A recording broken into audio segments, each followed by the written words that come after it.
இயற்கையின் இந்த குரோதம் இதுவரை கண்டிராத ஒன்று, பேராபத்தை தரக்கூடியது. ஆனால் ஏன் நாராயணா, என்ன ஆயிற்று? குரோதமானது தன் எல்லையை கடக்கும் பொழுது அதை கட்டுப்படுத்துவது மிகவும் கடினமாகும் பிரம்மதேவா. உயர்ந்த பதவியில் இருப்பவரின் குரோதமானது அவர்களைப் போலவே கட்டுக்கடங்காத அளவிற்கு பெரிதாக இருக்கும். எங்களுக்கு விளங்கவில்லை நாராயணா. தேவி சதிக்கு பிறகு மகாதேவர் கொண்ட குரோதத்தை அனைவரும் அறிவீர்கள். அந்த குரோதத்தை சாந்தப்படுத்துவதற்கு நான் எனது சுதர்சன சக்கரத்தை கொண்டு தேவி சதியின் சரீரத்தை பல துண்டுகளாக வெட்டினேன். அதே குரோதத்தின் அக்னியில்தான் இன்று தேவி பிராமரி எரிந்து கொண்டிருக்கிறார்கள்.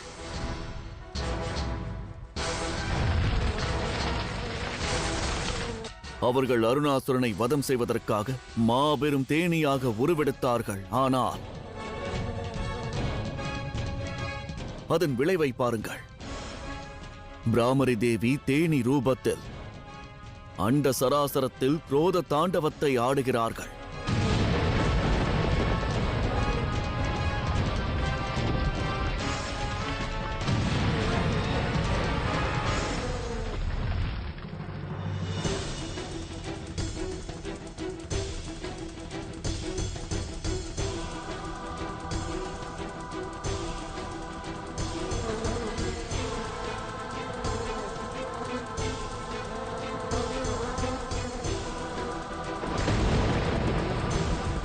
அதி அற்புதம்! பிரபஞ்சத்தை பாதுகாக்க வேண்டிய ஆதிசக்தியே பிரபஞ்சத்தை அழித்துக் கொண்டிருக்கிறார்கள். எவ்வாறாயினும் அசுரர்களுக்கு இனி இவ்வையகத்தில் எந்த இடமும் இல்லை. அசுரமாதா, உணர்ச்சி வயப்படாதே. எவ்வாறு உணர்ச்சி வயப்படாமல் இருப்பது அசுரகுரு? அருணாசுரன் தான் நமது இறுதி நம்பிக்கையாக இருந்தான். இனி மனதில் எந்த எதிர்பார்ப்பும் இல்லாத பொழுது என்னால் எப்படி உணர்ச்சி வயப்படாமல் இருக்க முடியும்? பிராமரி தேவி இந்த அண்ட சராசரத்தையும் அழிக்கட்டும். இனி எவரும் இந்த பூமியில் வாழ தேவையில்லை.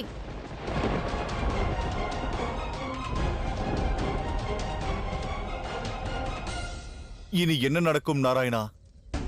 அன்னை சதிக்கு பிறகு மகாதேவர் மாபெரும் பிரளயத்தை உருவாக்கினார். பிரபஞ்சத்தை அழிக்க தீர்மானித்தார். அந்நிலையை மீண்டும் இவ்வையகம் எதிர்கொள்ளுமா? பிராமரி தேவியை தடுத்து நிறுத்தாவிட்டால் நிலைமை மிகவும் மோசமாக மாறிவிடும். சிவனின் குரோதத்திற்கு சதியின் காதல் காரணம். ஆனால் இங்கு ஆதிசக்தியின் கோபம் அவமானத்தின் வெளிப்பாடு. இந்த பிரளயத்திற்கு காரணம் பிரபஞ்சத்தை உருவாக்கிய ஆதிசக்தி. நாராயணா, பிரபஞ்சத்திற்கு ஏற்பட இருக்கும் இந்த ஆபத்தை தங்களால் மட்டும்தான் தடுத்து நிறுத்த இயலும். தயையை கூர்ந்து ஏதாவது செய்யுங்கள். இந்த பிரளயத்தை தடுத்து நிறுத்துங்கள். ஆம் நாராயணா, பிரபஞ்சம் இவ்வாறு அழிவதை தடுத்து நிறுத்துங்கள். பிராமரி தேவியை தாங்கள் தான் சாந்தப்படுத்த வேண்டும் நாராயணா. இம்முறை நான் அல்ல, மகாதேவர் தான் ஏதேனும் செய்ய வேண்டும். இந்த பேரழிவை தடுத்து நிறுத்த அவரால் தான் இயலும். ஏனென்றால் ஆதிசக்தியை தடுப்பதற்கு நான் அனுதினமும் வணங்கும் சிவனால் தான் இயலும்.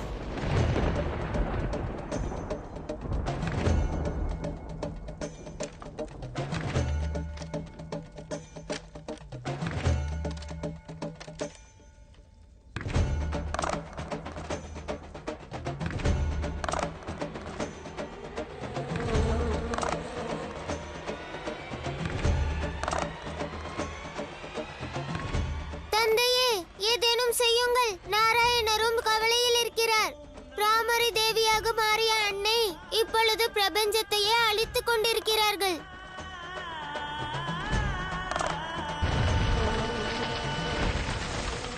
அருணாசுரன் எத்தனை பெண்களை அவமதித்தானோ, எத்தனை பெண்களின் வாழ்க்கையை குலைத்தானோ, அவர்கள் அனைவரின் மீது ஆணையாக கூறுகிறேன், பிரபஞ்சத்தை அழித்து விடுங்கள். இனி பிரபஞ்சத்தில் எவரும் வாழக்கூடாது.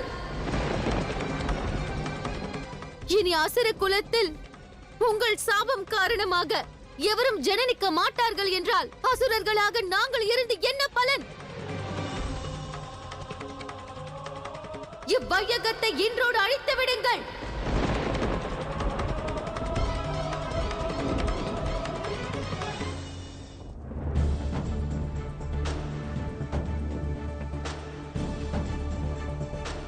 தந்தையே, உடனே ஏதேனும் செய்யுங்கள்.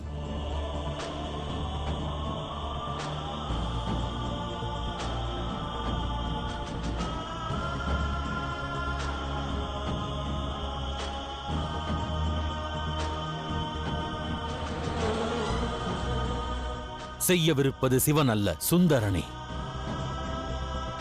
லோக நன்மைக்கான உத்தேசத்தினை நிறைவேற்ற நம் கடமைகளை முழுமை பெறச் செய்திட ஆதிசக்தி மீனாட்சியாகவும் சிவன் சுந்தரனாக வாழ வேண்டிய அவசியம் இருக்கிறது.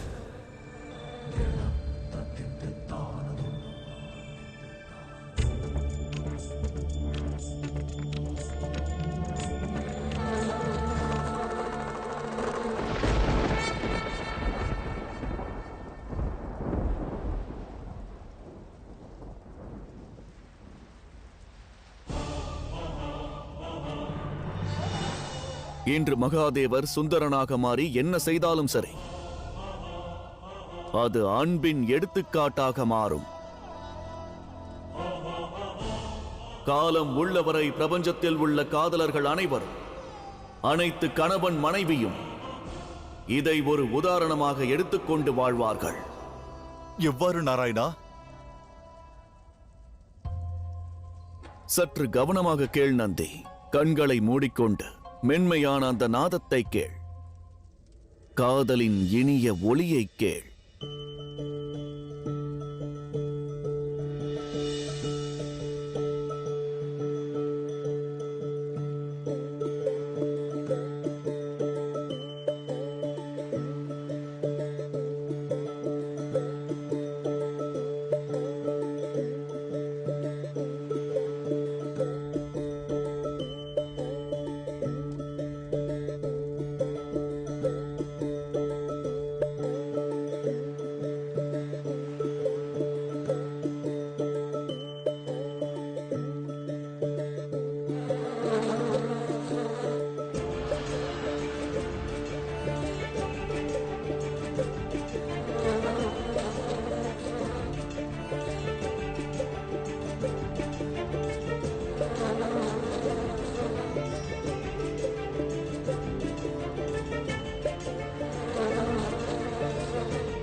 யாரது எனது குரோதத்தின் அக்னியில் நெய்யை ஊற்றுவது?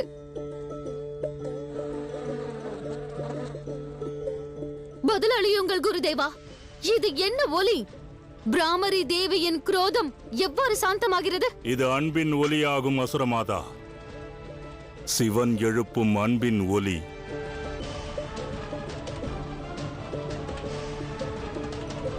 தேனீக்கள் பிரபஞ்சத்தை அழிப்பதை விடுத்து இந்த ஒலிக்கு பின்னால் செல்லப் போகின்றன.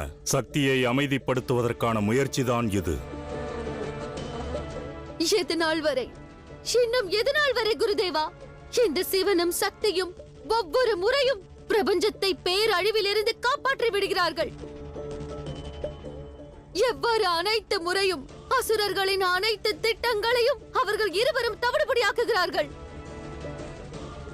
இன்னும் எதனால் வரை அசுரர்கள் தோல்வியை தழுவுவார்கள்? எதனால் வரை குருதேவா?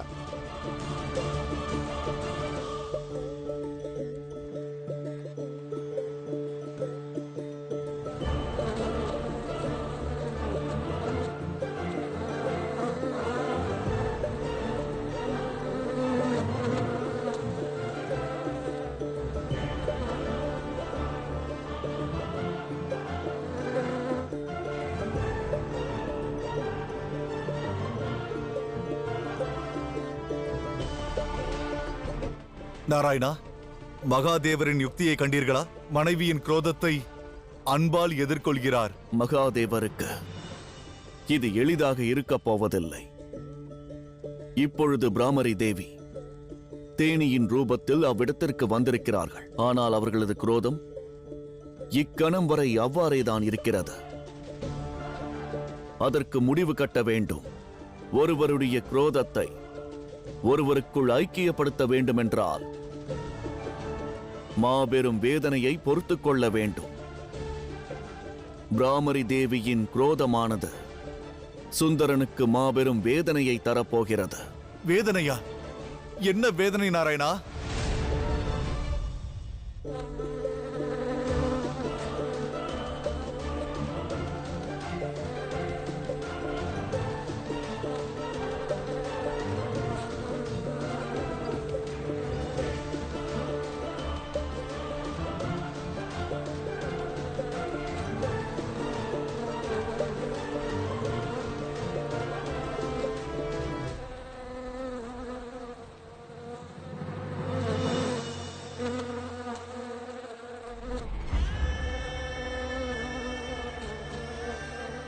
தேவி, ஒருவேளை தங்கள் குரோதத்தையும் அந்த குரோதத்தின் வெளிப்பாடான பிரபஞ்சத்தின் அழிவை நான் எதிர்கொண்டாக வேண்டுமெனில் அதற்கு நான் ஆயத்தமே. உறவிற்கான மரியாதை அதுதானே தேவி. இருவரில் ஒருவர் வேதனையில் இருந்தால் அந்த வேதனையை மற்றொருவர் முழு மனதோடு தாங்கிக் கொள்வதுதானே உறவின் அழகு. தங்கள் குரோதத்தின் காரணத்தை நான் நன்கறிவேன். தாங்கள் அருணாசுரனின் ராஜ்யத்தில் ஸ்திரீக்களுக்கு ஏற்பட்ட அவமானத்திற்கு வஞ்சம் தீர்க்க எண்ணுகிறீர்கள். ஆனால் இச்சமயம் அருணாசுரனும் இல்லை, அவனது பாவ சாம்ராஜ்யமும் இல்லை. ஆகையால் இங்கு வாருங்கள், சாந்தமடைந்திடுங்கள்.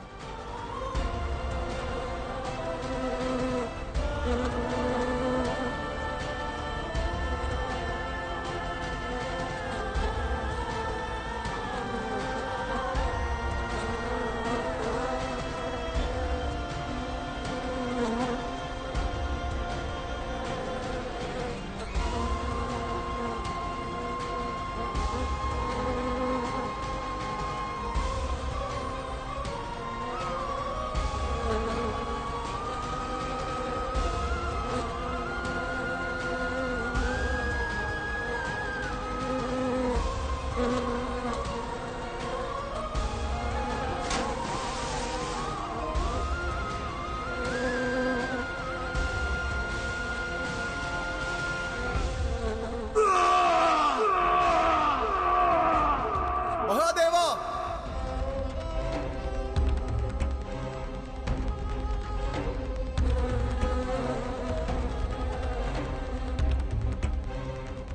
என்ன நாராயணா, பிராமரி தேவியும் அன்னை பார்வதியின் வடிவம்தானே. பின்பு ஏன் சக்தி தன் சிவனை இவ்வாறு வேதனைக்குள்ளாக்குகிறார்கள்? ஏதேனும் செய்யுங்கள் நாராயணா, ஏதேனும் செய்யுங்கள். மகாதேவரும் இப்பிரபஞ்சத்தை காக்கும் தெய்வம்தான் நந்தி. பிரபஞ்சத்தையே உருவாக்கியவர். அன்று அவர் தேவி சதியின் மரணத்திற்கு பிறகு அவர் உருவாக்கிய பிரபஞ்சத்தை ஏன் அழிக்க முயன்றார்? குரோதத்தின் உதயமானது எங்கிருந்தாலும் சரி, அதன் அக்னியானது குரோதம் கொண்டவரின் விவேகத்தை தான் எரிக்கிறது. குரோதம் கொண்ட பிறகு தான் செய்வது சரிதானா அல்லது தவறா என்பதனை அவரை உணராமல் போகிறார். இக்கணம் கூட பிராமரி தேவியின் நிலை அதுதான் நந்தி. ஆயினும் சுந்தரனாக இருக்கும் சிவனின் முயற்சியில் ஏற்பட்ட வேதனையால் பிராமரி தேவியின் குரோதம் நிச்சயமாக சாந்தமாகும். அது சாந்தமான பிறகு தான் செய்த தவறை பற்றி அவர்கள் சிந்திப்பார்கள்.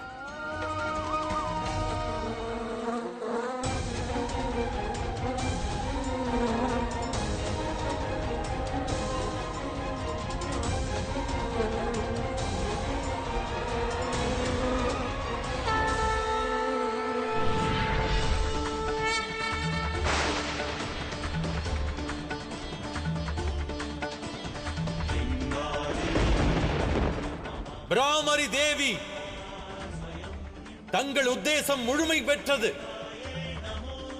அண்ட சராசரத்தில் ஸ்திரீயானவர்களுக்கு ஏற்பட்ட அக்கிரமத்திற்கு தாங்கள் இப்பொழுது வஞ்சம் தீர்த்தீர்கள். தாங்கள் குரோதம் கொண்டது முறையே. இக்கணம் அமைதி கொள்ள வேண்டும்.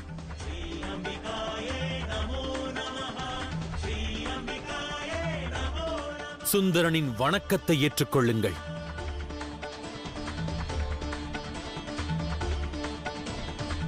பிரபஞ்சத்தோர் பிராமரி தேவியை பூஜிப்பார்கள்.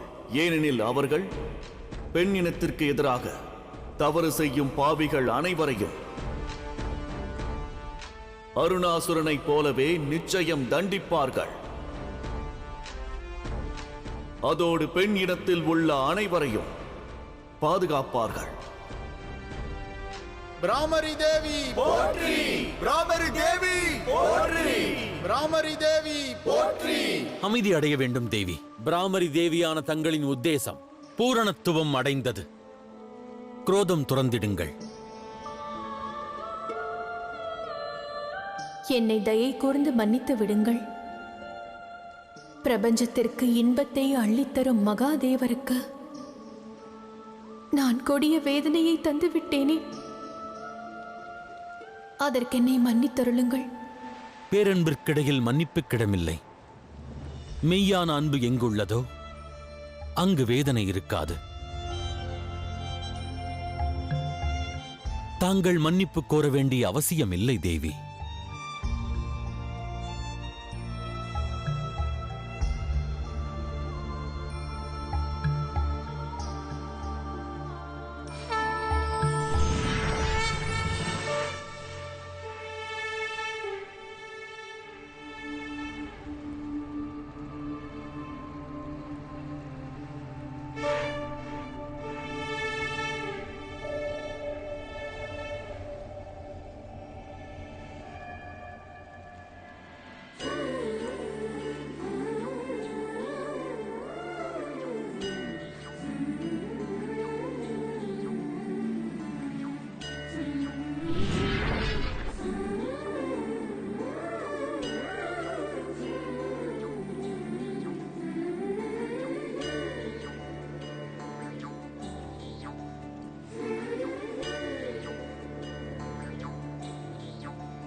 நினைவிருக்கின்றதா? நாம் இருவரும் முதன்முறையாக ஒருவரை ஒருவர் சந்தித்தது இந்த ஸ்தலத்தில்தான்.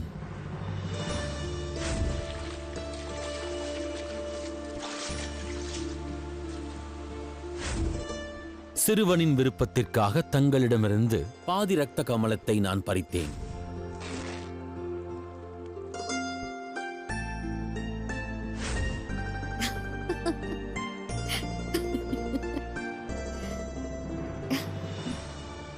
நினைவிருக்கிறதா?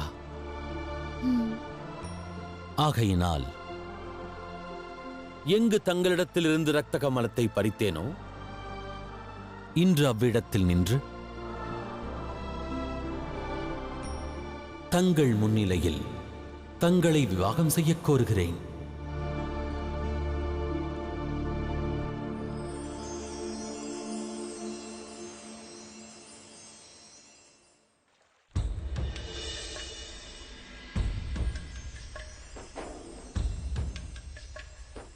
தங்களுக்கு இரத்த கமலத்தினை வழங்கி நம் விவாகத்திற்கு விருப்பம் தெரிவிக்கிறேன்.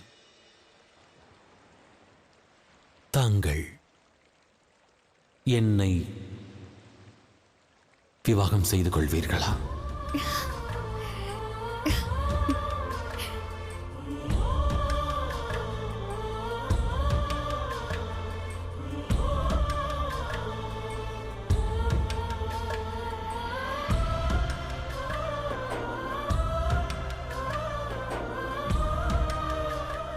தங்களது விவாக விருப்பத்தை நான் ஏற்கிறேன்.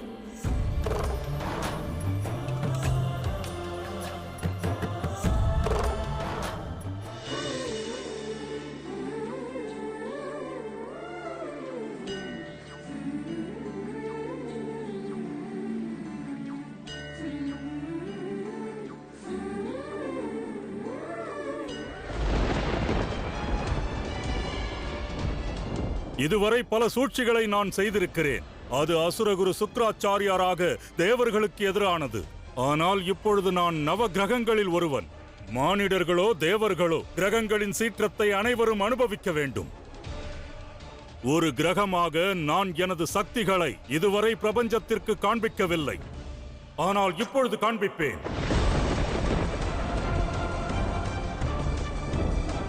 நான் அசுரகுரு சுக்ராச்சாரியன். சிவசக்தியின் விவாகத்தை தடுத்து நிறுத்துவேன். சிவசக்திக்கு எதிராக என் வஞ்சத்தை நான் நிச்சயம் தீர்ப்பேன்.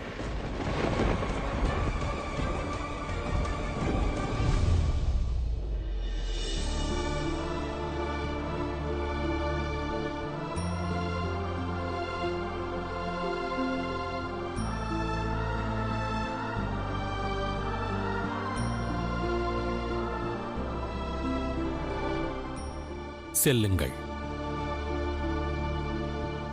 மகளாக தங்களின் கடமையை நிறைவேற்றிடுங்கள்.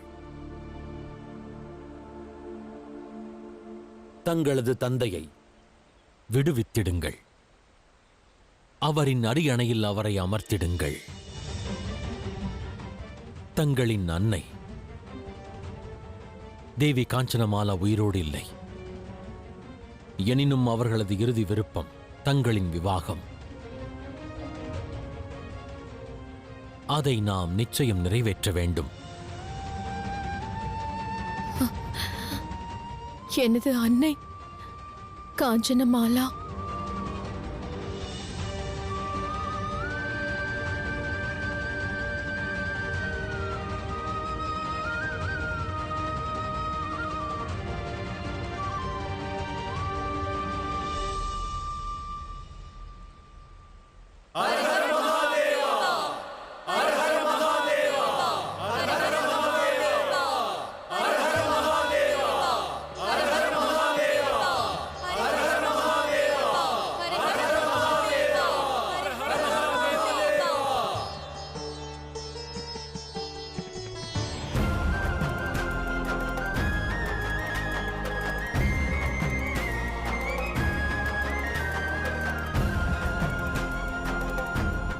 தாங்கள் யார் என்ற உண்மையை நாங்கள் அறிந்து கொண்டோம் மகாதேவா. எங்களுடன் வாழ்ந்தது சுந்தரன் அல்ல. எங்களுடன் துணையாக இருந்ததும் சுந்தரன் அல்ல. நாங்கள் வணங்கும் மகாதேவர், நாங்கள் வணங்கும் இறைவன். எங்களுக்கு உங்கள் தரிசனம் தாருங்கள்.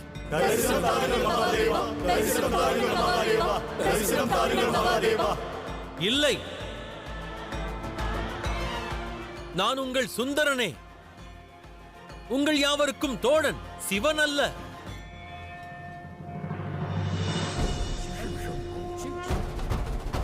நாங்கள் என்ன தவறு செய்தோம்? எதற்கு எங்களை இவ்வாறு தண்டிக்கிறீர்கள் மகாதேவா? எங்கள் அனைவருக்கும் எதற்கு தரிசனம் தர மறுக்கிறீர்கள்? தரிசனம் தாருங்கள் பிரபு.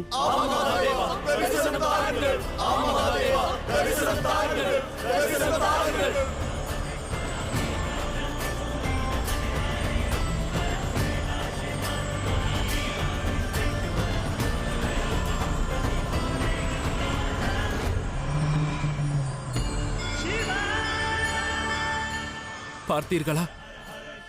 இக்கணம் மானிடர்கள் மட்டுமல்ல, அந்த இயற்கையே உங்களை தரிசிக்க விரும்புகிறது. பக்தர்களை மேலும் சோதிக்காதீர்கள் மகாதேவா. சிவரூப தரிசனத்தை எங்களுக்கு தாருங்கள்.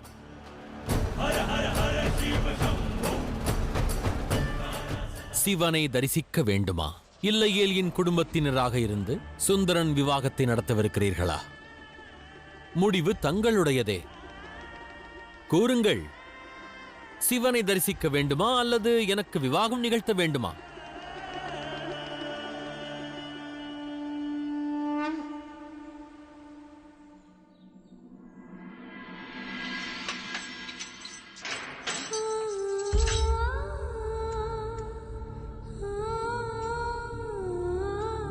தந்தையே, மகளே,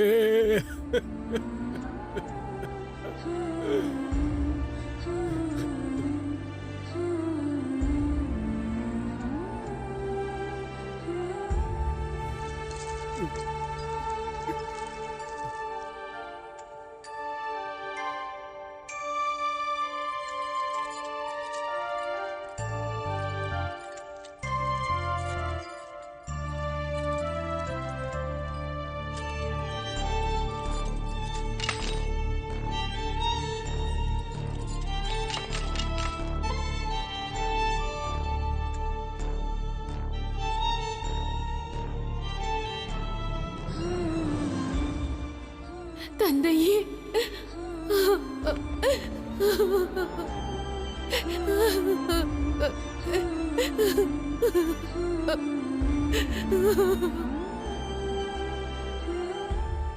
தாங்கள் கூறுவது உண்மையா மகாதேவா? தாங்கள் எங்களது குடும்பத்தில் ஒருவராக மாறுவீர்களா?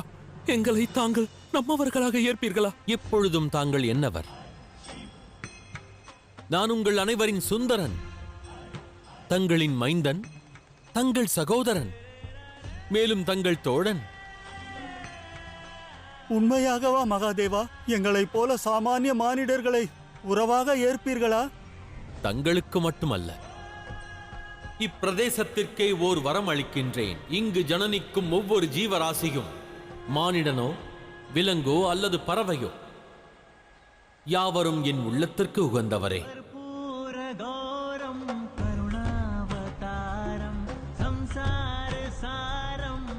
சுந்தரன் அண்ணா,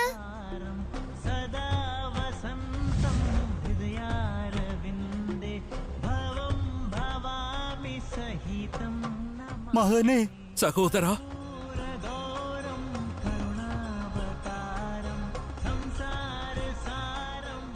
ஹர ஹர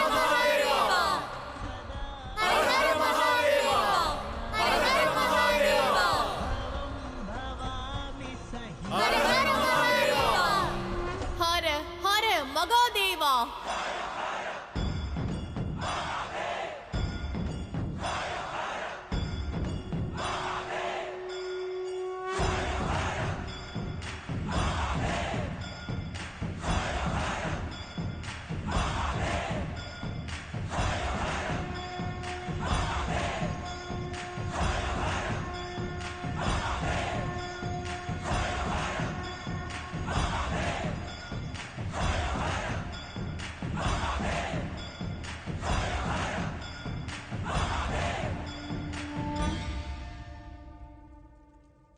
மகாராஜா மலையத்வஜர், மகாராஜா மலையத்வஜர், மகாராஜா மலையத்வஜர், மகாராஜா மலையத்வஜர்.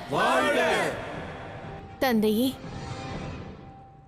இந்த ராஜ்யம் தங்களுக்கு சொந்தமானது.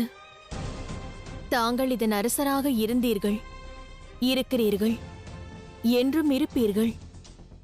தந்தையே, பல வருடங்களாக அதர்மத்தின் கொடி நம் ராஜ்யத்தில் பறந்து கொண்டிருந்தது. ஆனால் இப்போது தாங்கள் இங்கு தர்மத்தை நிலைநாட்ட வேண்டும். ஒரு அரசராக ராஜ பரிபாலனை செய்யுங்கள்.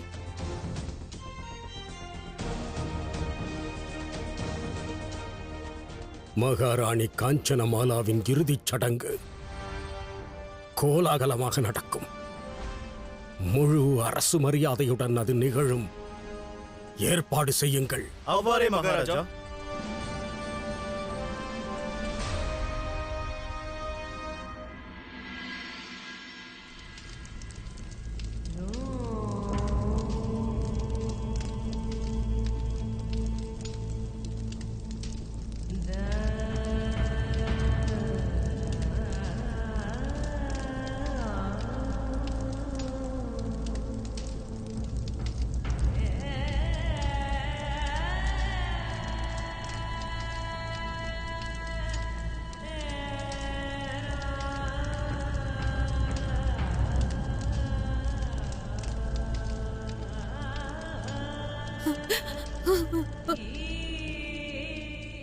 மகாதேவர் மிகவும் இளகிய மனம் கொண்டவர்.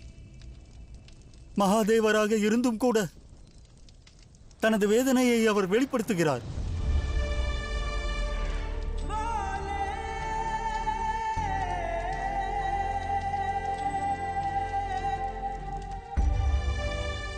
மகாராணியின் 13ஆம் நாள் சடங்கிற்கு பிறகு மலையத்வஜனான நான் எனது மகள் மீனாட்சியின் விவாகத்திற்கான வேண்டுகோளுடன் தங்கள் அனைவரையும் வந்து சந்திப்பேன்.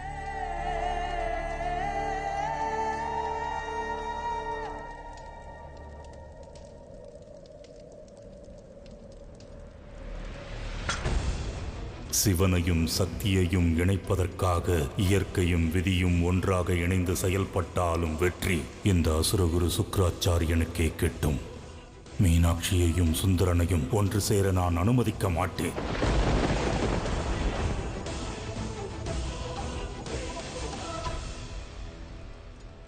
நாராயணா, சுக்ராச்சாரியர் தன் முடிவில் திடமாக இருக்கிறார். அவர் என்னதான் செய்யவிருக்கிறார்?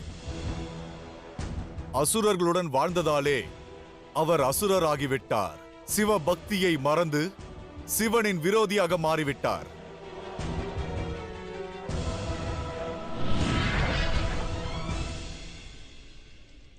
பதிமூன்று நாட்கள் நான் யாகம் புரிந்து என் சக்திகளை அதிகரிப்பேன். 13ஆம் நாள் அந்த மலையத்வஜனை தடுப்பேன். முதலில் நான் திருமண சீரை எடுத்துச் செல்ல விடாமல் தடுப்பேன். அதற்குப் பிறகு சுக்கிர கிரகமான எனது சீற்றத்தால் இந்த விவாகத்தை நான் நிரந்தரமாக தடுத்து நிறுத்துவேன்.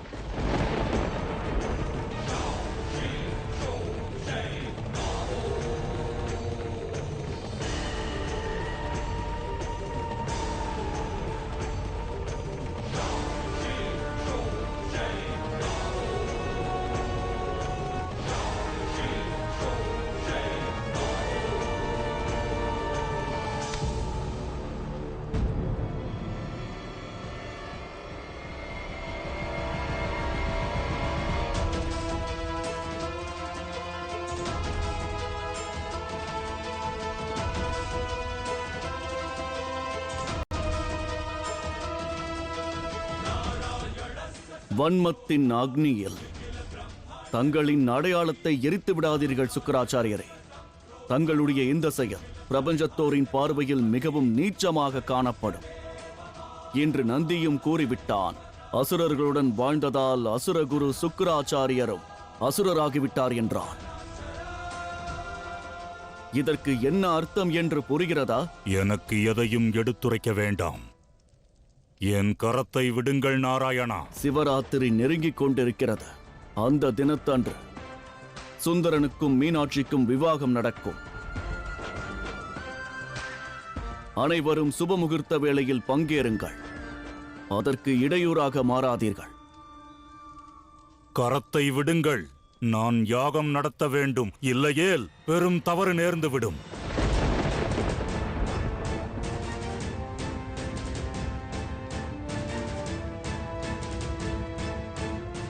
வரவிருக்கும் சிவராத்திரி அன்று சிவசக்தியின் விவாகம், சிவசக்தியின் காதல் அனைத்தும் அழிந்துவிடும். எவரும் இதை கொண்டாட மாட்டார்கள்.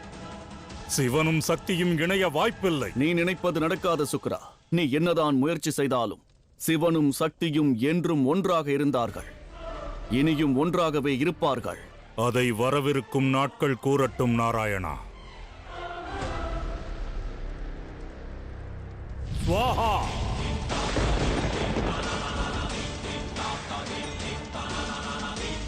அவ்வாறே சுக்ரா, நீ உனது சக்தியை கொண்டு சிவசக்தியின் விவாகத்தை தடுக்க முயற்சி செய். ஸ்வாஹா. சிவனுடன் உனக்கான விரோதத்தை நீ தொடர். ஆனால் ஒன்று நினைவில் இருக்கட்டும் சுக்கராச்சாரியரே, இந்த யாக குண்டத்தில் நீ இடும் அனைத்து ஆகுதியும் உனது மரியாதையையும் கௌரவத்தையும் தான் குலைக்கும்.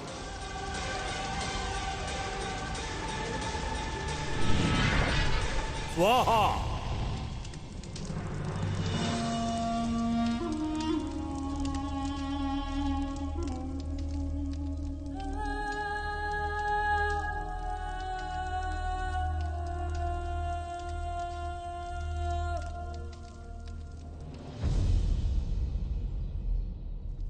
ஸ்வாஹா.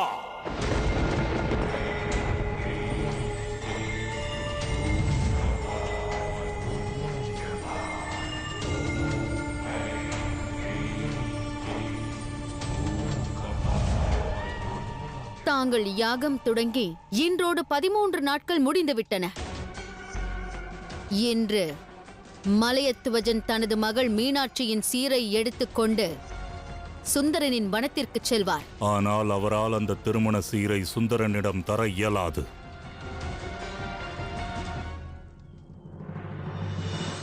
மகளே, நீ உனது இரு கரங்களாலும் இவை அனைத்தையும் தொடு. நாம் நமது திருமணச் சீரை எடுத்துச் செல்ல வேண்டும்.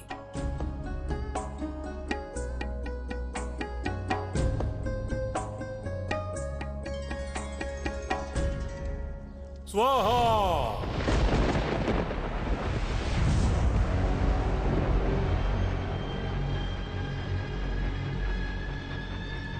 ஸ்வாஹா.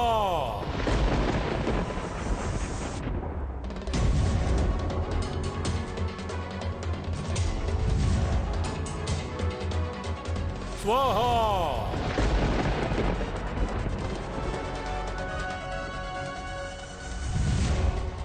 இங்க என்ன நடக்கிறது? ஸ்வாஹா.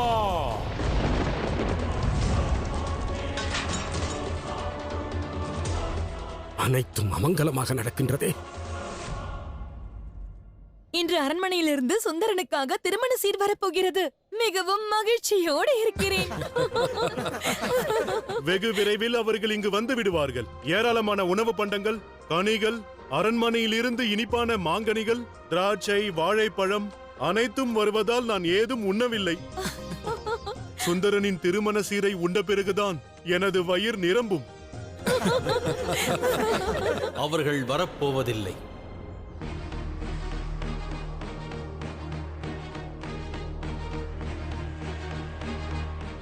சீதனமாக கொண்டு வர இருந்த யாவும் வீண் போனது.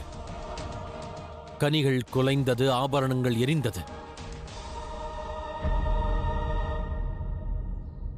ஆதிசக்தியின் ரூபமான மீனாட்சியின் கரங்களால் அனுப்பப்பட வேண்டிய இக்கனிகள் அனைத்தும் எவ்வாறு கருகின? எவ்வாறு? இந்த செயலை செய்தது யார்?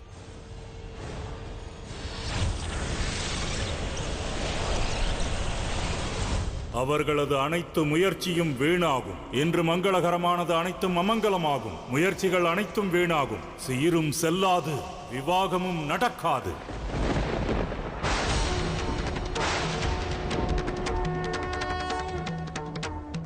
சுக்ராச்சாரியர் சுக்கிரன் கிரகமாக மாறி எங்கள் ஜாதகத்தில் மாற்றங்களை ஏற்படுத்தி விட்டான். சுக்ராச்சாரியார் கிரகமாக மாறி இவ்வேலையை செய்கிறார். நவ கிரகங்களின் தாக்கத்தை ஆதிசக்தியாலும் ஏதும் செய்ய இயலாது. மகளே, இனி நாம் என்னதான் செய்வது? இவ்விவாகம் எவ்வாறு நடக்கும்? நாளைதானே சிவராத்திரி. நமது தீர்மானத்தின்படி சிவராத்திரி அன்றுதானே திருமணம் நடக்க வேண்டும். தாங்கள் கூறுவது சரிதான் தந்தையே. ஆனால் இப்பிரச்சனைக்கான தீர்வை நான் அறியேன்.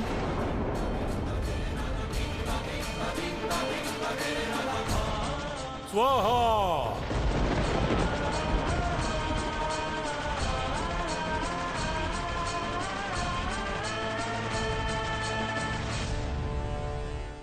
சிவராத்திரியின் நல்ல தருணத்தில் சிவசக்தியின் விவாகம் நடக்காதா? நீங்கள் அனைவரும் முயற்சி செய்வதற்கு முன்பே தோல்வியை ஏற்றுக்கொள்கிறீர்கள். வாருங்கள், அரசரை காண செல்லலாம். அவரிடம் சென்று எங்களுக்கு சீர் வேண்டாம், எங்களுக்கு தேவை இளவரசி மீனாட்சிதான் என்போம். ஆம், வாருங்கள். நாம் செல்வோம்.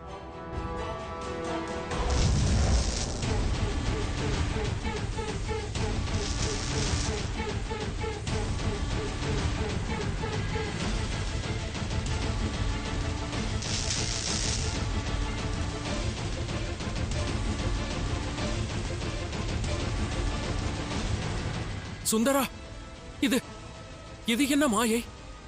சுக்கிராச்சாரியரை போன்ற சக்திசாலிகளே இதை உருவாக்க முடியும். நாராயணா, இதை உடனடியாக தடுத்து நிறுத்த வேண்டும். அசுரகுருவை சென்று தடுத்து நிறுத்துங்கள். சிவராத்திரியின் இந்த வேளையில் சிவனும் சக்தியும் இணைய வேண்டும். எவரும் தடுக்க இயலாது. எவராலும் ஏதும் செய்ய இயலாது.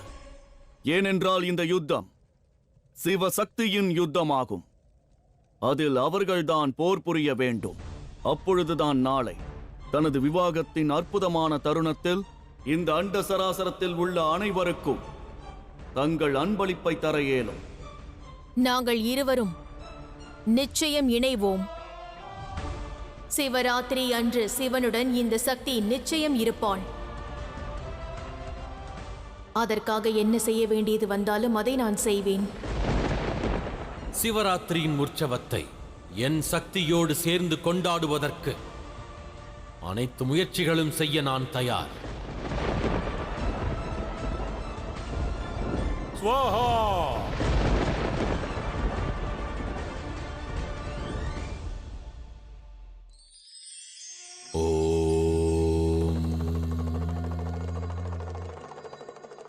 தேவைக்கும் அவசியத்திற்கும் அர்த்தங்கள் ஒன்றாகவே தென்படலாம். ஆனால் இரண்டிற்கும் வேற்றுமை நிச்சயம் உண்டு. எது ஒன்று இல்லாவிடில் வாழ்ந்திடுவது இயலாதோ அதுவே அவசியம். ஆனால் அதுவே நம் தன்னலத்திற்காக பயன்படும் எந்த ஒரு பொருள் ஆயினும் அது தேவையாகவே கருதப்படுகிறது. அதுவே நாம் இழைக்கின்ற பெரும் தவறாகின்றது. எனவே எதிரே நிற்பவரின் குணத்தை நன்கு புரிந்திட முயற்சியுங்கள். தாங்கள் அவர் வாழ்வில் அவசியமானவரா, தேவைப்படுகிறவரா என்ற வேற்றுமையை உணர்ந்திடுங்கள். புரிதலோடு உறவு கொண்டிருங்கள்.